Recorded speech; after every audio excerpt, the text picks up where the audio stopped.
I'm Pastor Jake. We're in Mark chapter 9, verses 36 through 40 for our Bible study. And Jesus picks a child up and he says, look, whoever receives this child receiveth me. And what he's talking about here, and he said not just to receive him, but receive the one who sent him, which is God.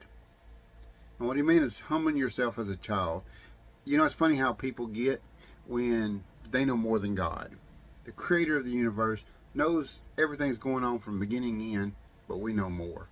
That's why you have to humble yourself as a child. You have to become a child, a new creation, a new beginning. He goes on, and John says, Master, we seen somebody casting out devils in your name, but he doesn't follow us. So we forbid him to do it.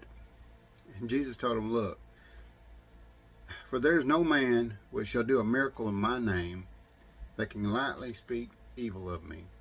For he that is not against us is part of us. And this is where I kind of draw a line too on a lot of people, is when those pastors start calling out other pastors. You know, it's like pointing a finger when you got that big beam in your own eye.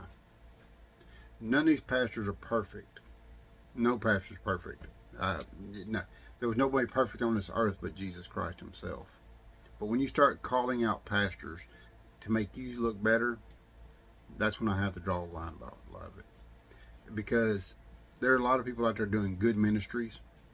Yes, we don't care for their life, because they live in a big house, they own it, they could give it away. Well, give your house away then.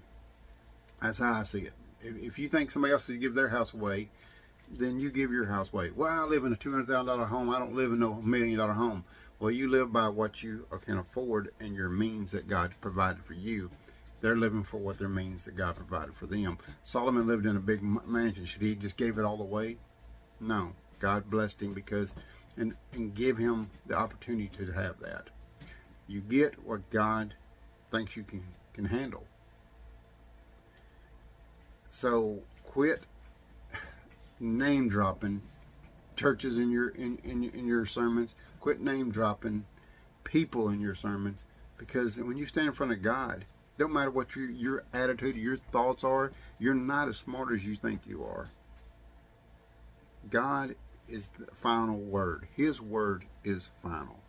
That's how we're judged. So quit judging other people.